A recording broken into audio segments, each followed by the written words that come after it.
is SMNI News Channel. Truth that matters.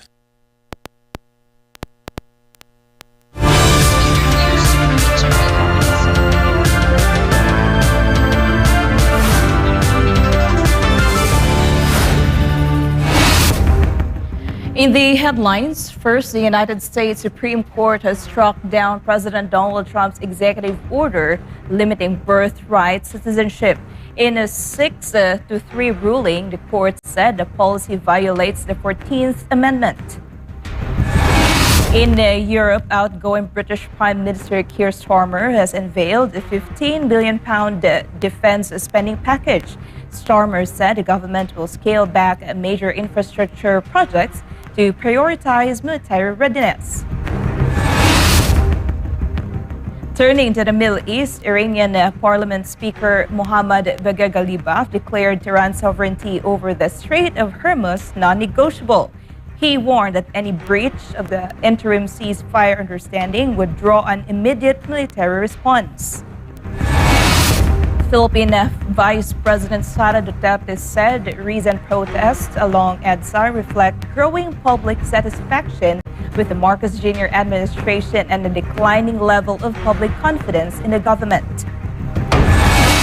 Meanwhile, a Davao City councilor defended the Duterte's family's leadership following the premeditated classroom shooting in Tacloban City.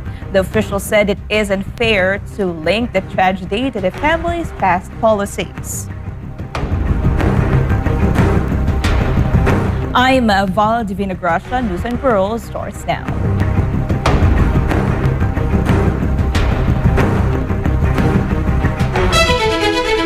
The United States Supreme Court has struck down President Donald Trump's executive order limiting birthright citizenship, declaring the policy unconstitutional. In a 6-3 decision issued recently, the High Court ruled that the mandate violates the 14th Amendment's citizenship clause. Chuck Corbo reports. The U.S. Supreme Court has struck down President Donald Trump's executive order limiting birthright citizenship, declaring it unconstitutional. Signed on January 20th, 2025, the order directed federal agencies to deny citizenship to children born on U.S. soil if neither parent is an American citizen or a lawful permanent resident. The policy never took effect after being blocked by a series of nationwide injunctions in lower courts, forcing the Trump administration to appeal to the Supreme Court. But recently, the Supreme Court ruled 6-3 that the order directly violated the 14th Amendment's citizenship clause. Responding on social media, Trump called the court's decision too bad for the United States. In a post on Trump's social, Trump stated, "We can easily make it up in Congress through legislation," urging lawmakers to start working on a bill immediately and promising his complete and total support. The administration's order specifically targeted birth tourism, where foreign nationals travel to the U.S. solely to give birth and secure citizenship for their children.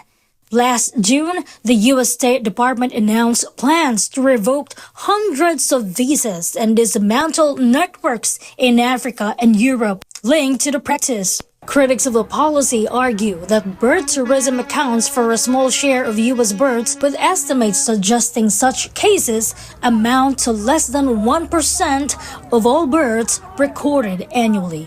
You don't know what racism is. Who built America? Reporting for Newsline World, this is Chuck Corbo, SMI News. Iranian Parliament Speaker Mohammad Bagher Ghalibaf declared Tehran's sovereignty over the Strait of Hormuz absolutely non-negotiable, warning Washington that any violations of the recent ceasefire agreement will met with an immediate military response. Virgil Parba reports. Tensions over the world's most critical energy corridor have flared once again after a period of intense rhetorical sparring. Speaking in a televised interview on Tuesday, Iranian Parliament Speaker Mohammad Bagher Ghalibaf drew an unyielding red line regarding the strategic Strait of Hormuz. Ghalibaf warned that despite ongoing diplomatic tracking in Switzerland, Tehran views the talks as a form of combat against an oath-breaking enemy rather than a standard partnership. He stated that Iran is actively coordinating with Oman to implement a joint maritime service framework within 30 days, bypassing Western oversight entirely. مذاکره یک روش مبارزه است. یعنی ما الان هم که داریم با آمریکا مذاکره میکنیم با یک دوست مذاکره نمیکنیم، با یک دشمن بدقول که هر لحظه فرصت پیدا کنه حتما علیه ما اقدام خواهد کرد. همینطور که در لبنان خط قرمز ماست، حاکمیت ملی اونجا متحد آمریکا این کار انجام بده، مدیریت و حاکمیت ما بر تنگه هرمز قطعی مسلم و ما هم به بهترین شکل امنیت اینجا رو برقرار میکنیم. The hardline speaker claimed that noticeable policy fissures are opening up within the White House, accusing U.S. Secretary of State Marco Rubio of actively undermining the June 17 memorandum. Ghalibaf slammed Rubio's recent security summit in Bahrain, claiming Washington is trying to revive regional normalization pacts and force Lebanon into a lopsided border treaty with Israel. While acknowledging that frontline clashes have decreased since the ceasefire was signed, Ghalibaf maintained that the ultimate fate of the 60-day diplomatic window rests on the execution of 5 key conditions outlined in the original agreement. روبیو روز پنجشنبه اومد تو حاشیه خلیج فارس تو بحرین چه اقداماتی انجام داد؟ همش علیه اقدامات تفاهمنامه و کشورهای خلیج فارس و 2 مرتبه اونا رو در واقع حساس کردن، آنتریک کردن علیه تنگه، علیه اینا. خود دشمن ما به خدا این سند شکست آمریکاست. The high-stakes political positioning comes as Iran records an export surge of over 40 million barrels of oil since shipping lanes temporarily reopened. With Lebanese civic groups concurrently rejecting a 14-point Washington border proposal on constitutional grounds, Tehran's blunt warnings reveal deep compliance roadblocks ahead. Working groups are scheduled to resume structural drafting sessions later this week, but the continuous threats of immediate theater warfare keep global energy markets on edge. This has been Verhil Parba, your global citizen correspondent, reporting for Newsline World. Residents and municipal leaders in the southern Lebanese town of Frun flatly rejected Israeli claims of military control, explicitly denying that area secured by the Lebanese army is part of any experimental buffer zone. Jane Cognita details the situation. Displaced families are slowly filtering back into the heavily damaged southern Lebanese border town of Frun following a 15-day ceasefire. Returning residents were greeted by largely empty streets, flanked concrete slabs, and a landscape scarred by intense cross-border bombardments. To accommodate those returning to completely uninhabitable structures, local municipal coordinators have rapidly transformed the public middle school into a temporary civilian triage shelter housing 19 families. Frun's mayor Hassan Bazi forcefully declared that the town remains entirely outside the unilateral territorial limits drawn up during the Washington security talks. الادعاء اللي ادعى فيه العدو الإسرائيلي نحن أكيد كبلدية وكأهالي نحن بنكذبه. هذا خبر عار عن الصحة وفرون لا نقبلها على الإطلاق، ما بنقبلها لا بلدية ولا أهالي أنها تكون منطقة تجريبية. نحن بنظرنا المنطقة التجريبية هي بتكون بلدة محتلة بيباشروا فيها حسب تفاهمهم. حتى هذا التفاهم اللي هن عملوه بواشنطن هذا لا يعنينا. The local defiance lands directly after Israeli Prime Minister Benjamin Netanyahu announced that his defense forces would begin a staged withdrawal from experimental pilot zones in Frun and West Zoutar. The U.S. brokered deal requires the Lebanese armed forces to expand its sovereign deployment south of the Litani River, systematically dismantle remaining infrastructure, and permanently bar Hezbollah operatives from returning. Independent field journalists on the ground confirmed the regular presence of Lebanese military patrols inside Frun, finding zero physical evidence of an active Israeli infantry footprint or occupying armored maneuvers inside the immediate municipal boundaries. وفي بتضيع على السكان وصار في كذا عائله ببيوتهم ساكنين وما في ابدا وجود للعدو الاسرائيلي ومنا ضمن مثل ما هن عم يحكوا وما في شيء رواق والهينا الحمد لله عايشين وماشي الحال ومش فزعانين من اسرائيل. While local rebuilding teams have managed to minimally rehabilitate roughly 45 residential homes, the underlying security framework remains incredibly volatile. Hezbollah commanders have slammed the phased border arrangement as a humiliating Western dictate, warning that any coercive moves to dismantle their localized assets by force could ignite a domestic civil conflict. With Israel refusing to establish a fixed timeline for an exit from its broader security buffer, which currently cuts across roughly 8% of southern Lebanese territory, residents remain deeply concerned that their hometown could be pulled back into the line of fire. This has been Jane Cogniter, Global Citizen correspondent reporting for Newsline World. Outgoing United Kingdom Prime Minister Sir Keir Starmer has announced an additional £15 billion in defence spending while scrapping key infrastructure projects to fund it. Virgil Parba tells us more.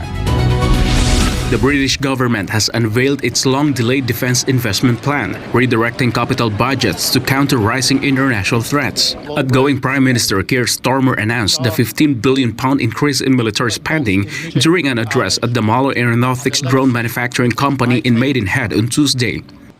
But the paradox of peace is that when the world is arming and aggression is rising, the best way to avoid war is to prepare for it. The best way to defend is to deter, to have the strength to make your adversaries think again before they act. To fund the military increase, the Prime Minister confirmed that the state will halt several domestic development programs. Some capital projects, for example on roads and energy, which are important but not immediately vital, will no longer go ahead as planned. The major policy announcement arrives amid ongoing domestic political transitions and heightened concerns over state safety. Starmer also alluded to recent security incidents targeting his personal property, directly attributing the disruptions to external actors. Thugs hired by foreign powers conducting violence, vandalism, and arson on our streets. Two Ukrainian-born men aged 22 and 27 were jailed last June for arson attacks on a car and property linked to Starmer, with prosecutors blaming Russia for the incidents. The spending expansion comes right after severe cabinet fallout, with Starmer having officially quit his post last week. His former Defense Secretary John Haley resigned last June, claiming the newly announced budget uplift would still not be enough to keep the country safe. The focus on funding reallocations coincides with rising public pressure over antiquated European infrastructures. Roads, rail networks, offices, and schools across the region have all suffered significant disruption during the latest heat wave, despite annual warnings. This has been Virgil Parba, your Global Citizen correspondent, reporting for Newsline World. The Federal High Court in Lagos has formally adopted a multi-million-dollar settlement agreement involving Sapem Contracting Nigeria Limited, a subsidiary of Italy's oil and gas engineering giant. Carlo de la Peña has a story. One of Nigeria's most high-profile corporate tax avoidance cases has concluded following a comprehensive financial agreement. The Federal High Court in Lagos has adopted a settlement agreement in the long-running tax case involving Italy's oil and gas engineering giant Saipem Contracting Nigeria Limited. The judicial move brings all pending civil and criminal proceedings to a close. Lawyers gathered inside the Federal High Court on Monday, reviewing court files and leaving after the hearing. Godson Ugochukwu, senior advocate of Nigeria and counsel to the Federal Inland Revenue Service, confirmed both parties reached an agreement after lengthy negotiations. The terms of settlement were filed this morning after protracted negotiations. Parties freely agreed those terms and filed them in court this morning, and they have been adopted as the judgment of the Honorable Court and it resolves all the issues, both civil and criminal, pending, all the issues comprised in every pending judicial proceedings, criminal and civil. The final resolution details have been logged into the public record, granting full transparency to the corporate enforcement action. So what has happened is that the court would adopt those terms as its judgment in the matter. So the court really has nothing to write beyond what is involved in those terms. And because those terms have been filed, they are public documents now. Anybody can apply to the court to get those terms. Nigerian authorities had originally accused the company of failing to deduct and remit statutory taxes between 2014 and 2019. The tax evasion allegedly cost the government more than $49 million. Saipem reportedly agreed to pay the total financial package plus an additional $938,080 to settle its historical liabilities. The legal case forms part of Nigeria's broader efforts to strengthen tax compliance and corporate accountability across its lucrative oil and gas sector. Reporting for Newsline World, this has been Carlo de la Peña, SMNI News. Up next, Philippine Vice President Sara Duterte said recent protests along EDSA reflect growing public dissatisfaction with the Marcos Jr. administration and a declining level of public confidence in the government. And the Davao City Councilor defended the Duterte family's leadership following the premeditated classroom shooting in Tacloban City. The official said it is unfair to link the tragedy to the family's past policies. More news when News and World returns.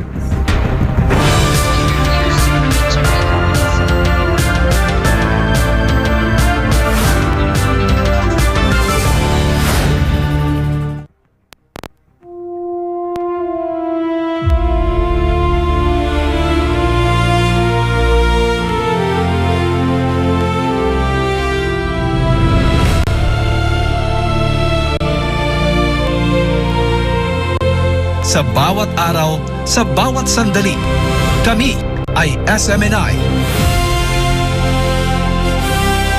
Ang aming uniforme ay hindi lamang tela. Ito'y sagisag ng aming paninindigan.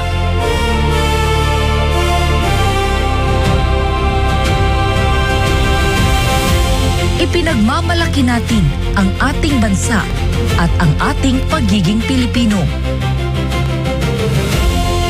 Pinagsama ng nagkakaisang layunin, ating isinusulong ang revolusyon sa media. Ang templong tahanan ng Diyos at ang sinag, ang instrumento ng katotohanan, at liwanag na nagmumula sa iisang may likha. Pula, ang pag-ibig na nananalaytay sa ating mga ugat. Ang dugo ng bawat bayaning Pilipino na nagbuwis buhay para sa ilang bayan. Itim, ang kapangyarihan ng bansa at soberanya na tanging sa mamamayan lamang. Ang bawat Pilipinong handang ipagtanggol ang kalayaan at katarungan. Puti, ang kapayapaan at pag-asa. Taglay ang katapatan sa lupang sinilangan. Kami ang SMNI. Salamat sa inyong walang sawang pagtitiwala at pagpanig sa katotohanan.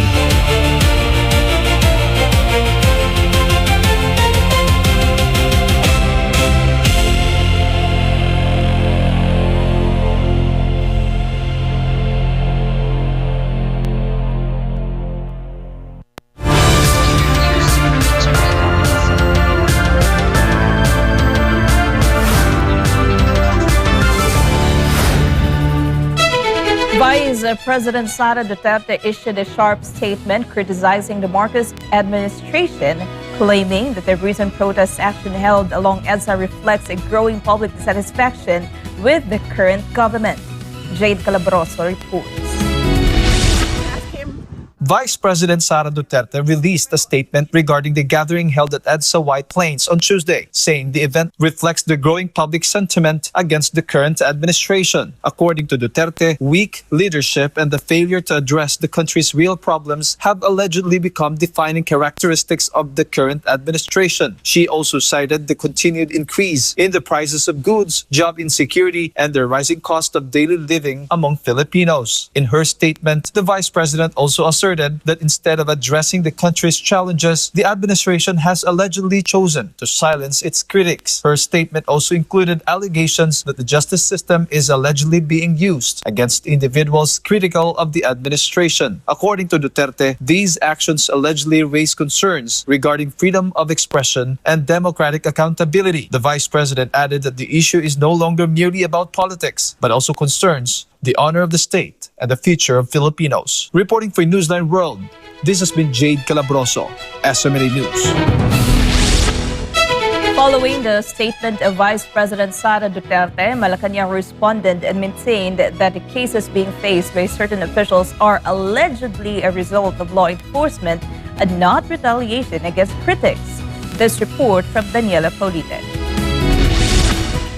During Tuesday press briefing, the palace defended the Marcos administration against Vice President Sara Duterte's accusations of alleged poor governance and weaponization of the justice system by the government. According to Palace Press Officer Undersecretary Claire Castro, in less than a year, several individuals have already been charged and arrested in connection with government investigations, including Senator Bong Revilla, an alleged ally of former President Rodrigo Duterte. The official also insisted that the administration does not selectively enforce the law.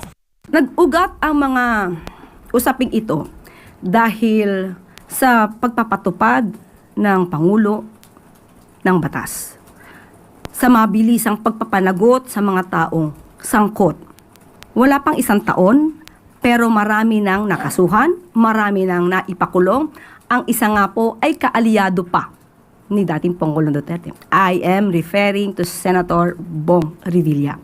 Walang sinisino, walang kulay. Wala pang isang taon.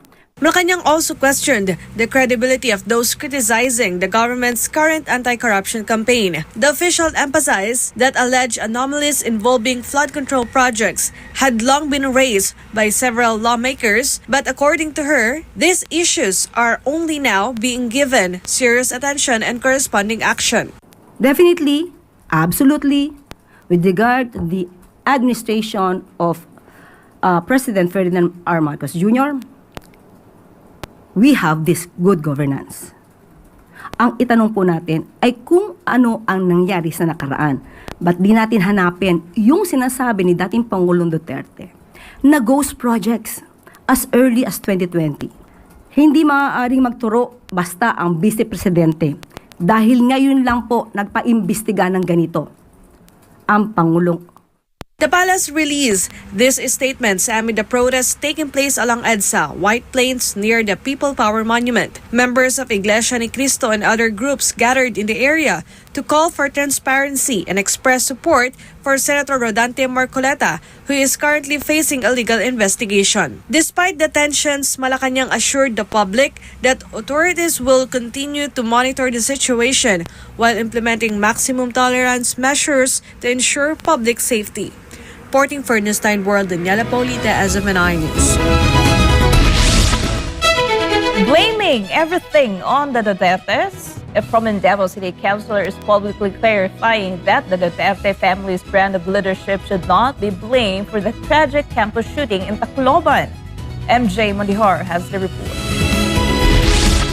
Ano masasabi mo doon, sir? Baka ang sunod na ibintang nila sa Duterte yung pagkamatay ni Magellan. Davao City Councilor Danny Danghiram brushed off the accusations of some critics against the Dutertes with a joke. This came after some DDH or Duterte diehard haters linked the Tacloban campus shooting to the administration of former Philippine President Rodrigo Duterte, where two minors were involved as the gunmen. According to the critics, what they describe as a culture of impunity or a culture of violence allegedly began the previous administration's war on drugs. In anywhere, nangyari na yan sa ibang bansa. Mas nauna pa yung ibang bansa kaysa atin. So, walang basihan yun. Nangyayari lahat yung mga aksidente. Dang Hirang, however, disagreed with that view. Instead, he criticized the current Juvenile Justice and Welfare Act, or Republic Act No. 9344. Under the law, minors in the Philippines aged 15 and below who commit offenses are exempted from criminal liability. Instead of being detained with adults, they undergo intervention programs. The Juvenile Justice and Welfare Act continues to draw criticism from the public.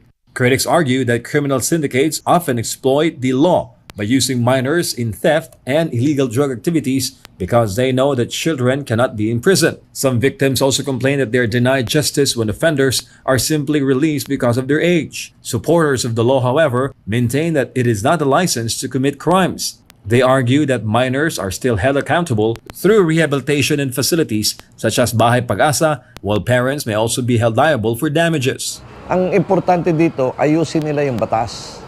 Because from the beginning, sinasabi na ng dating presidente na hindi talaga maganda yung batas na yan, juvenile law.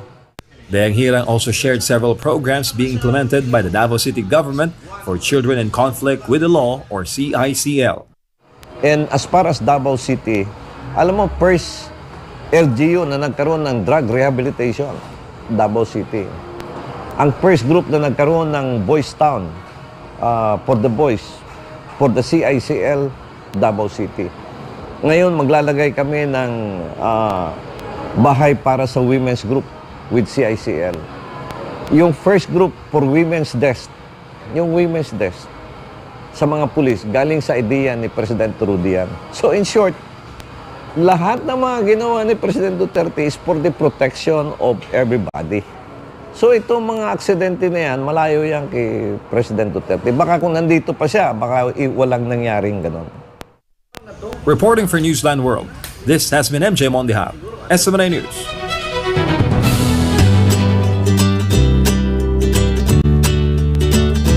Exactly 1 week after a catastrophic pair of twin earthquakes shattered northern Venezuela, the ultimate symbol of hope and survival has arrived in 4 legs. Highly trained search and rescue dogs from 28 countries has taken the lead in the disaster zones, outperforming heavy machinery and technology to pull miraculous survival stories straight from the rubble. Stella Maurice has the story.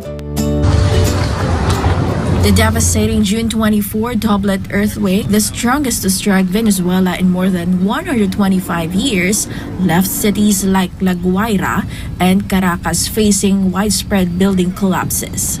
But amid the grueling debris, an upbeat and deeply inspirational energy has taken over the recovery sites, powered entirely by the wet noses and wagging tails of the world's elite canine units. According to the United Nations Office for the Coordination of Humanitarian Affairs, more than 2,200 international emergency personnel have been deployed, but it's their canine sidekicks who are stealing the spotlight. These dogs are trained to track trapped survivors' location within 2 minutes of stepping onto a collapsed building pile. Leading the homegrown charge is Tsunami, a 9-year-old border collie with Venezuela's local KSAR unit.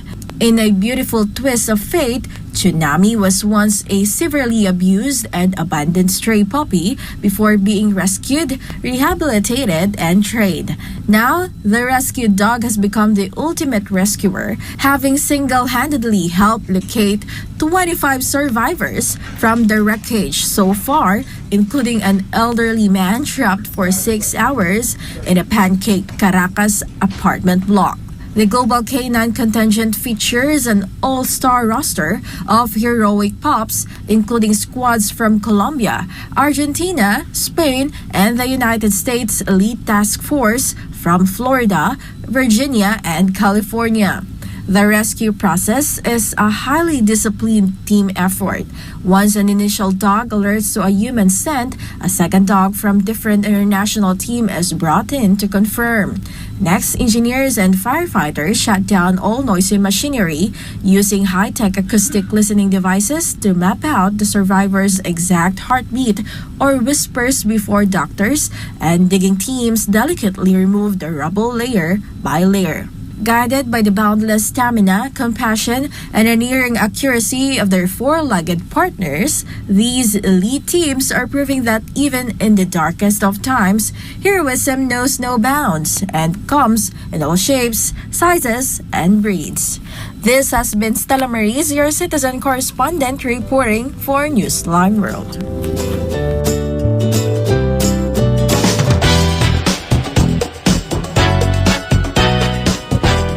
Ariana Grande hits pause in 3 upcoming shows in New York and Boston, citing safety as the first and foremost priority for her massive stage setup. Meanwhile, the filmmaker of 47 Ronin blew millions of production funds on luxury cars, crypto, and expensive mattresses, while his sci-fi series went completely unmade. Here's Faith Agustin for the show buzz. Ariana Grande has postponed 3 upcoming Eternal Sunshine tour dates in New York City and Boston due to unforeseen production hurdles. The singer apologized to fans on Instagram, explaining that the scheduling changes were the safest option to ensure her massive stage setup functions properly and runs as intended. The scheduling shakeup has pushed Brooklyn's July 12 concert to July 14, while Boston's July 22 and 24 shows have been moved to July 23 and 26 respectively. Venues confirmed that all original tickets will be honored for the new dates, and later Brooklyn performances will proceed entirely unaffected. The Eternal Sunshine Tour holds a deeply emotional weight for Ariana Grande and her fans, as it serves as her first headlining track since 2019 and likely her last for the foreseeable future. Describing the tour as her one last hurrah, Grande promised to give the production everything she has before stepping away from touring for a long time.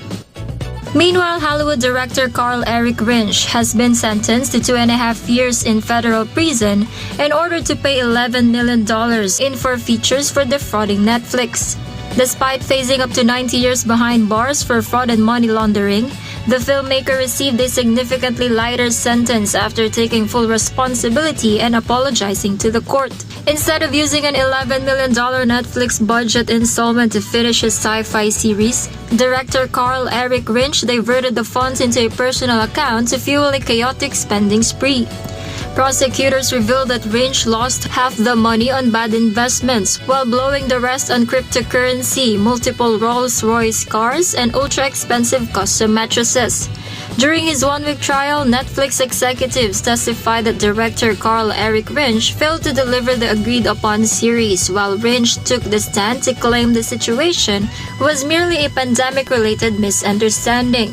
However, colleagues described his behavior as increasingly erratic, noting his bizarre claims about predicting volcanic eruptions and a secret COVID-19 transmission mechanism as the project collapsed into a costly production disaster. This has been Faith Agustin, your global citizen correspondent, bringing you the latest show buzz.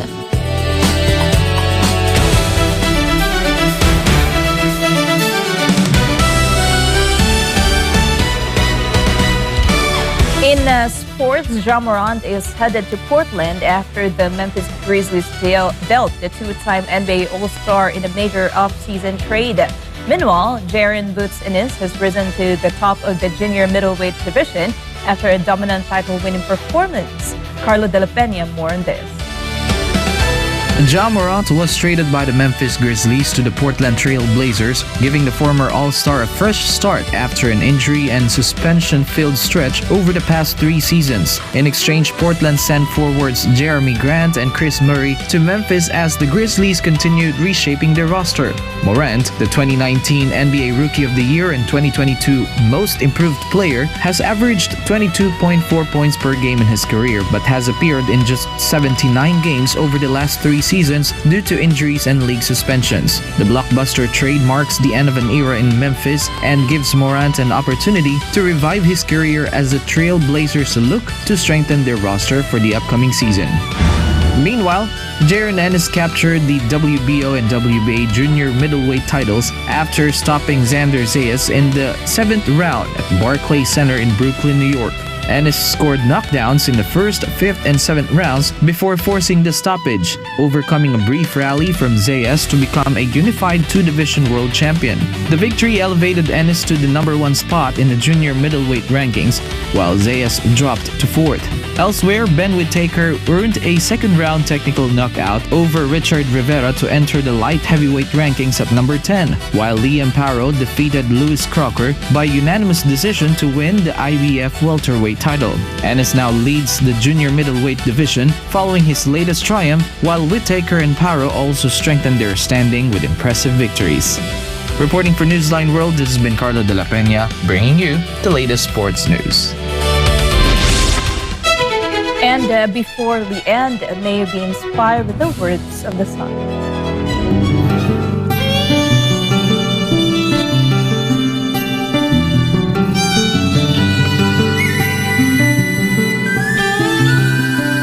No matter who you are or whatever your circumstances in life, there are always things to be grateful for.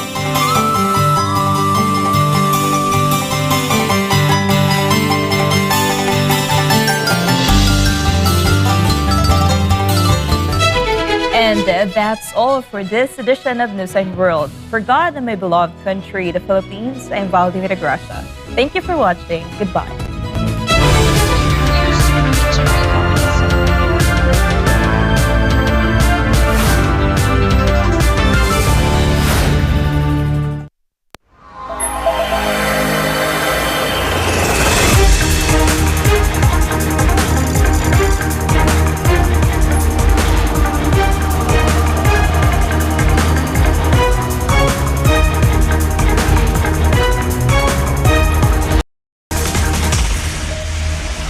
This is SMNI News Channel. Truth that matters.